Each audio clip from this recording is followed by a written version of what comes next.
The Agenda in the Summer with Nam Kiwanuka is made possible through generous philanthropic contributions from viewers like you. Thank you for supporting TVO's journalism. In Life and Death, visual artist and writer Teva Harrison transformed difficult conversations into opportunities for clear-eyed reflection. I'm Nam Kiwanuka. It's been months of what have been difficult times for many. Tonight, we recall our 2016 conversation with Teva Harrison and after her passing with her husband, David Leonard, on living with purpose and healing from grief.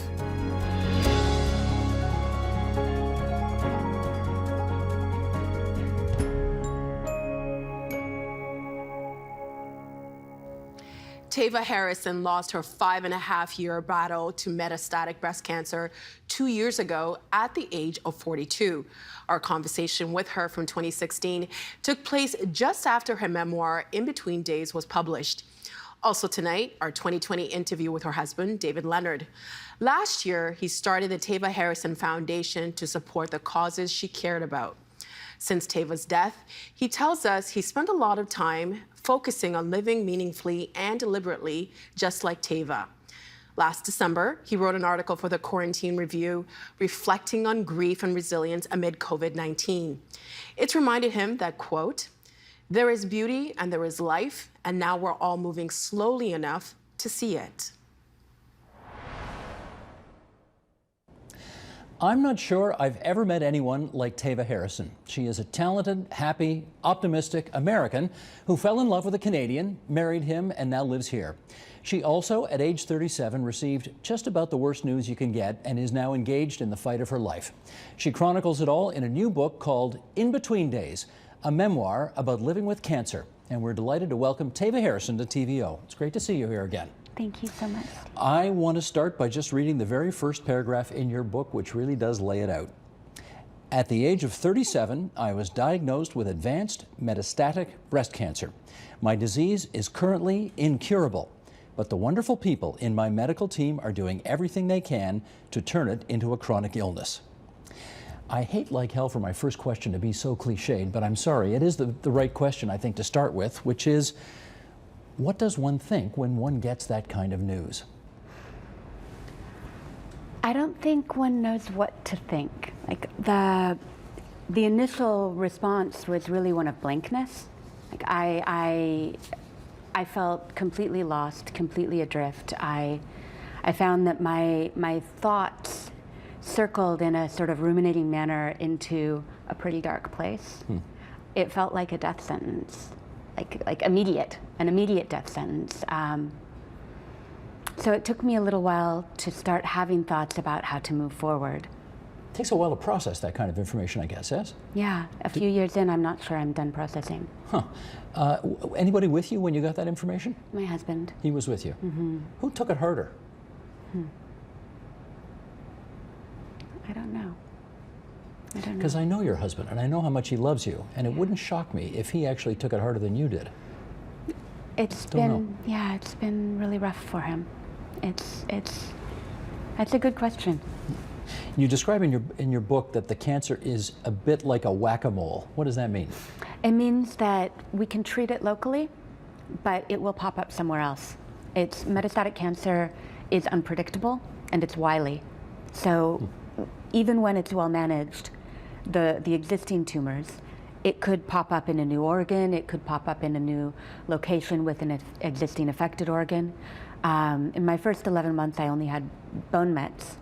And now, when the drug failed, it didn't fail by advancing within an existing metastasis or localized tumor. It advanced by popping up in my liver.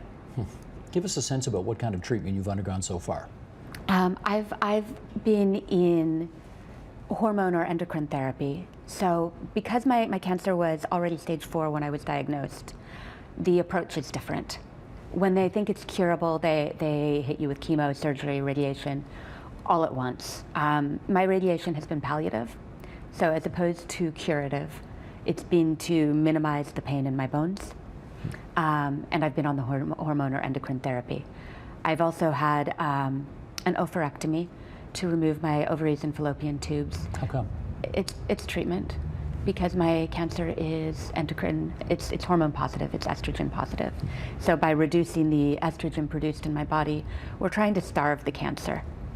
Eventually I'll run out of these hormone therapies, and the only thing available will be chemo. How old are you now? I'm 39. You're 39 with stage 4 metastatic cancer. Yes. Here's a really weird question. What goes through your head when you hear people complain about the weather? I complain about the weather. I'm going to be honest, I actually appreciate people who complain about normal things. So often if I'm having a conversation with somebody I'm close to, or someone I care about, they'll start to complain about something, then they'll say, oh. But with everything you're going through, you don't want to hear about that. But I do, because that's having a real relationship with people. Their complaints aren't less valid just because I have this one really, really, really awful thing in my life. Okay, I'm pushing back a little bit on this. I can't believe you don't have a moment where you say, shut up, I'm dealing with cancer here, and you're complaining about the fact that the sun went behind the clouds for 10 minutes. Am I right? There are moments. There are moments, okay. Let's go beyond that. You see, here's a quote from your book. For me, living with metastatic breast cancer is living in fear. Fear of what in particular? Fear of dying, you know, fear of more pain, fear of the next treatment. I was told early on that the way we treat this disease, we start with the gentlest, the least side effects treatment, and every additional treatment will be less pleasant. It will have more difficult side effects, more pain, more suffering, more just more to manage. But really, fear of dying, fear of the unknown. There's the fear of uncertainty is a constant with this disease, because I live scan to scan, and I have regular scans every 3 months, but then sometimes I have special scans in between if we notice something, some sort of anomaly that we need information for that might be indicative of a need for change in treatment. So there's that sort of ever-present anxiety and uncertainty of what's happening today or tomorrow, and then there's big picture fear, because regardless of what the outcome is, I'm not going to live the length of a life I expected to. I might not either, though. You know, people say that. There's we could get hit by a bus, but it's different because I know what the bus is and I can see it coming. Here's a quote from the book, and then we'll show some of your artwork as well. Here's Teva Harrison in the book In Between Days. Rather than focus on what cancer takes away, I try to focus on what it doesn't. Because as much as I've lost, my life is really rich and full. I have a remarkable love, truly everybody remarks on it, a space to write and draw when I have energy, a warm and intelligent family, inspiring friends. There is so much beauty in the world. And Sheldon, if you would, let's put up the image then. This is just one of many, many pictures which you have drawn, which are in the book. How do you still see so much beauty in the world given what you're going through right now? I think I can answer that in 2 ways.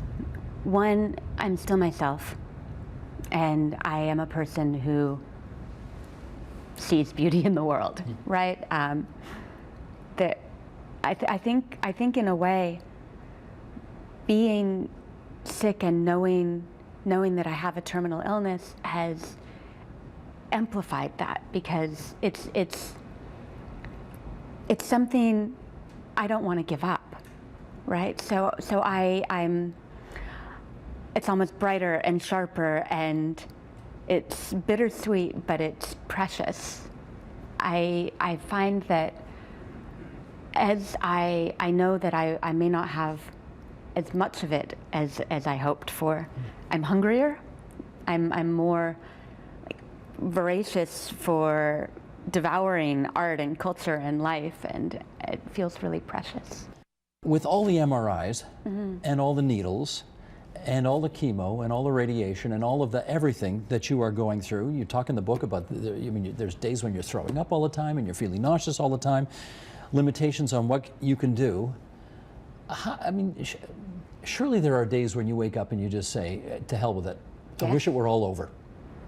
Not at all over. Like I'm not at that point yet. I mean, I wish it was all over. I wish the treatment was all over. I wish the cancer was all over, but I very much would like to stick around. But you never have a day where you say, you know what, I can't take it anymore. Bring on death. Not yet. Hasn't happened. Not yet. No. You know, my father committed suicide. I don't think I mentioned that in the book. I don't think you did, no. And so I've grown up in the shadow of suicide. I was 2 when he died, and so I've had a lot of time to think about what it means to make that choice, what it means for the people you leave behind.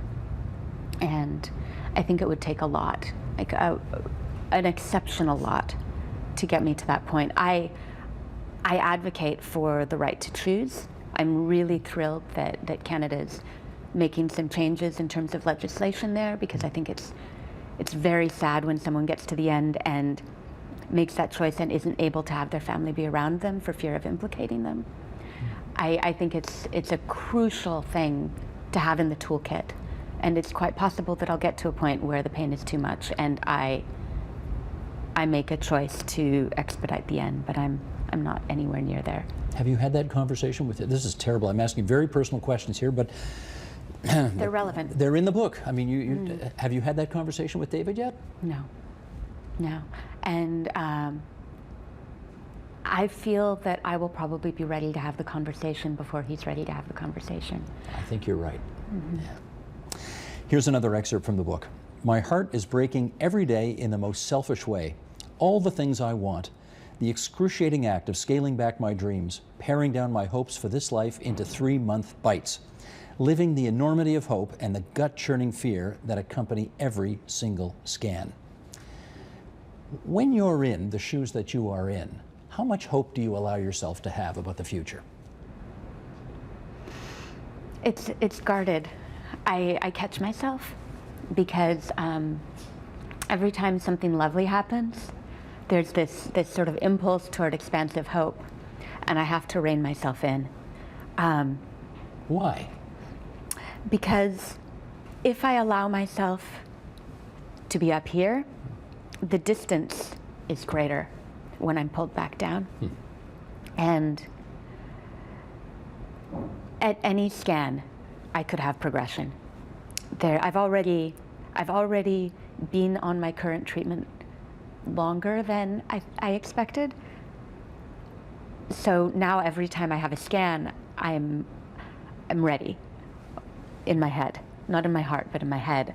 I'm ready for a disappointment, right? And by disappointment, I mean like devastation. So I allow myself to have hope because I have to, because how do you persist without hope? How do you keep going on? And to me, that hope has to include science catching up, or just getting lucky. I guess you think that. I gotta hang in there long enough so that this pharmaceutical company could come up with this drug which is going to save my life. Which is why I participate in clinical trials, because I think, well, A, if we don't, who will? And B, what if this is the one that's going to give me a reprieve? Do doctors ever tell you how long you have? No, they can't. I think when I get closer to the end, they'll have an idea, but with this disease, although the median survival is 2 to 3 years, there are some women who live for decades. With terminal cancer? With terminal cancer. So I have to hope that I'm going to be one of them, while preparing myself by doing things like sorting out advance directives and trying to get rid of some of my things to make it a little bit more manageable if I'm not one of the lucky ones. I think you just answered what was going to be my final question, which is, when you have terminal cancer, what do you wish for? I wish for science to chop, bring on Get something. to it, eh? Because I know I can't wish for a cure. I mean, I can wish for one, but I can't expect it. But I hope that they'll come up with better tools to render the disease chronic. keep it stable, keep me around. I think the world would appreciate that. Me too. Thanks, Tava. Thank you. When author and visual artist Teva Harrison died of cancer at the age of 42, it left a hole in the hearts of friends and loved ones. Her final book, Not One of These Poems Is About You, chronicles living with metastatic breast cancer as she prepared to leave those loved ones behind. Her husband, David Leonard, lived that story at her side, and now he is not only tending to the legacy that she left, but also contending with what that loss means for him. It's so good to see you again. Thanks for having me. There's an old expression in Yiddish, which is auf simchas, which means I wish it were on happier occasions, but you know what I mean. Yes, thank you so much for that. If you didn't know Teva, how would you describe her?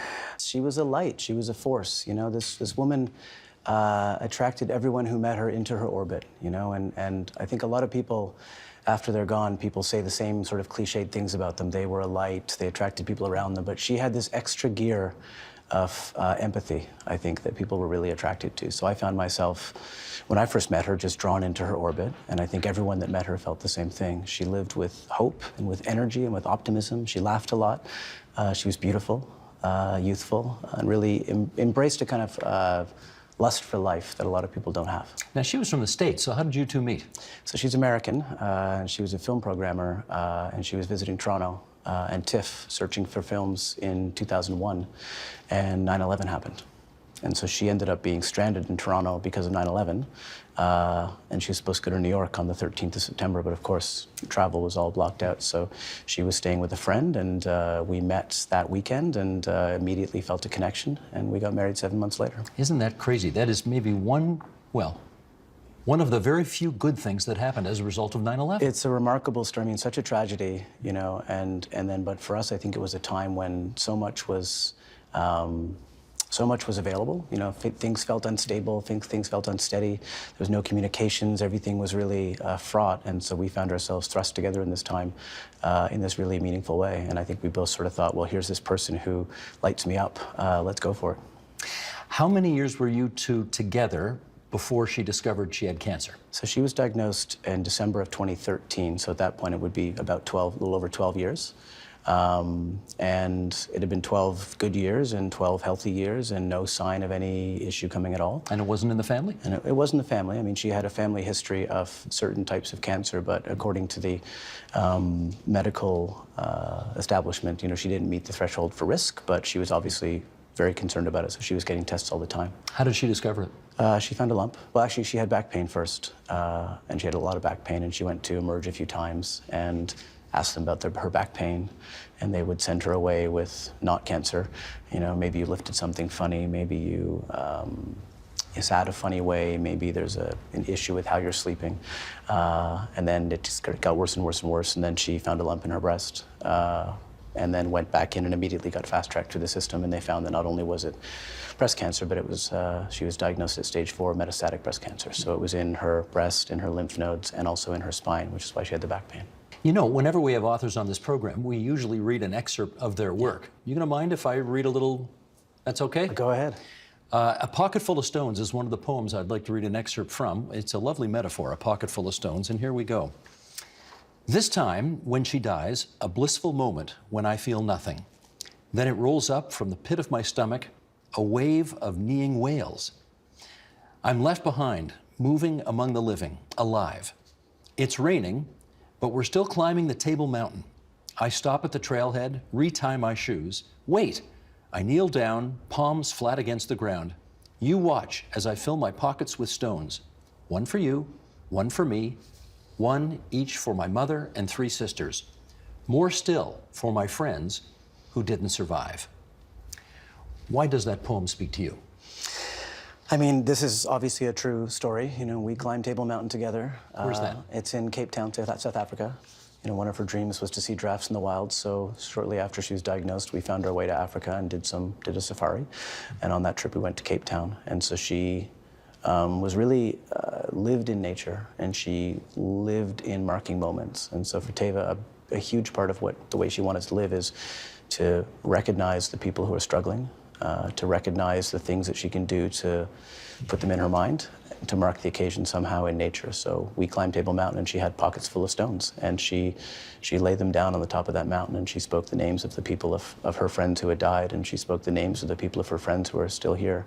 And to her, she believed in magic, and magic of not casting spells and waving a magic wand, but the magic that's evident in every single day. So the beauty of a sunrise, or the moment when you take a breath of fresh air. She believed that those moments were special and those moments were worth celebrating. So for her, standing on the top of this mountain after the exertion of climbing this ridiculous path, it was misty and rainy, and to put stones on the ground and say the names of people she loved was a moment in nature for her. And so I think for me, it shows that she was always part of a community, but also that she's always part of the world. When she got her diagnosis, did she have any sense about how long she would last? It's always a tough question. They don't really tell you because they don't really know. So the median survival rate for her cancer was 2 to 2.5 years. And she got double that. And she got 5.5 years. So I think she was already on the long tail of what was expected. I think she really beat a lot of the odds and expectations for that diagnosis.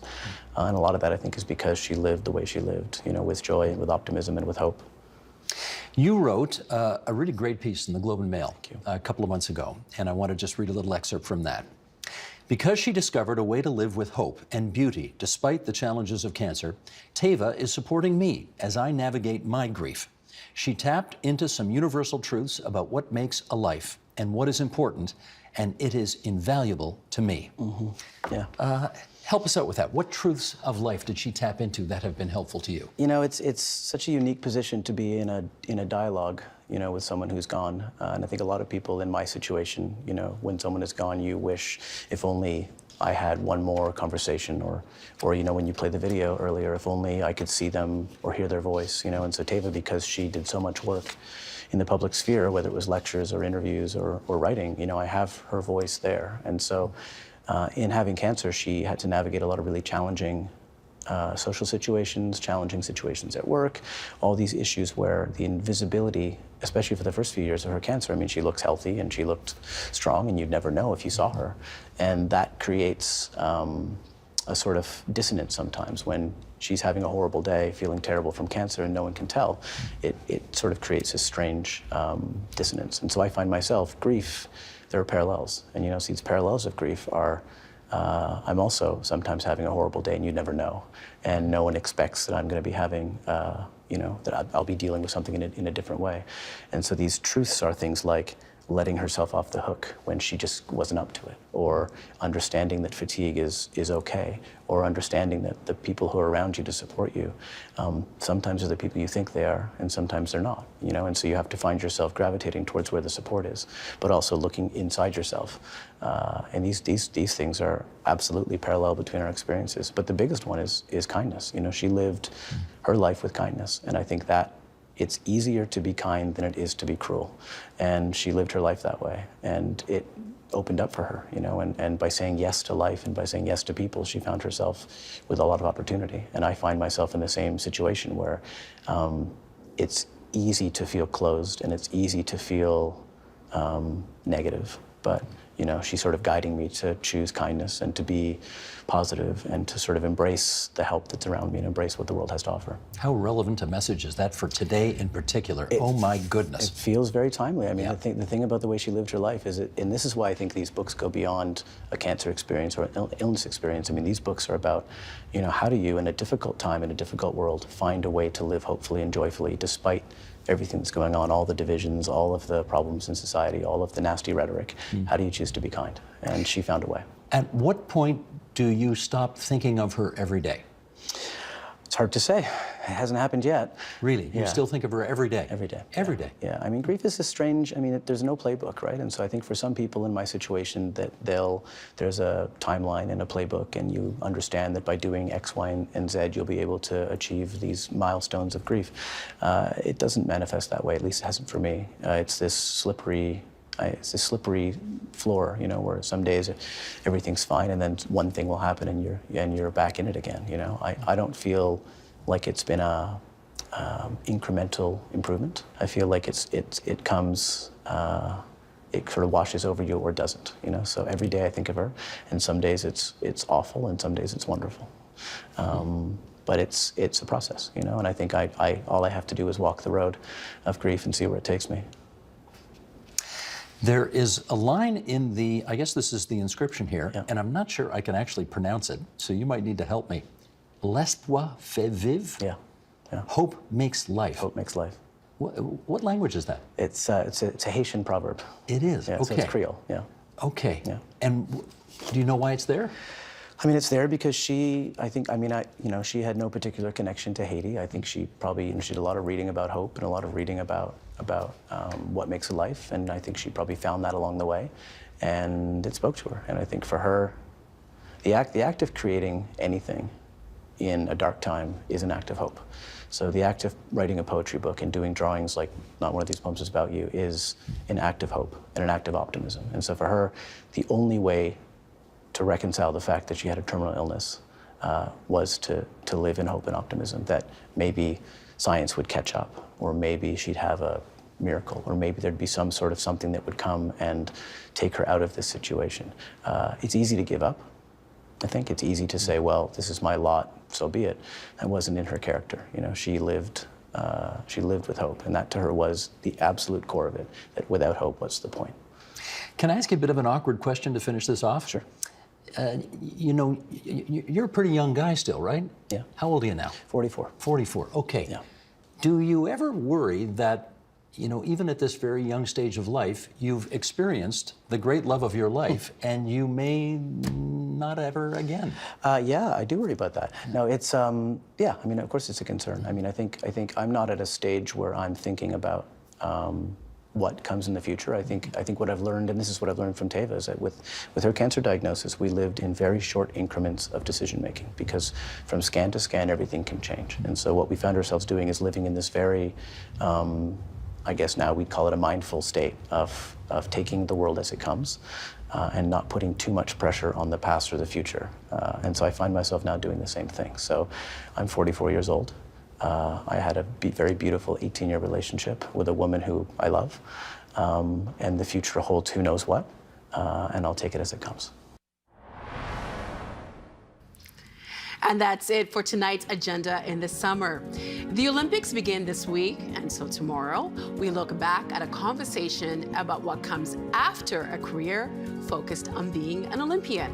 I'm Nam Kiwanuka. Thanks for watching TVO and for joining us online at tvo.org. And we'll see you again tomorrow. The Agenda in the Summer with Nam Kiwanuka is made possible through generous philanthropic contributions from viewers like you. Thank you for supporting TVO's journalism.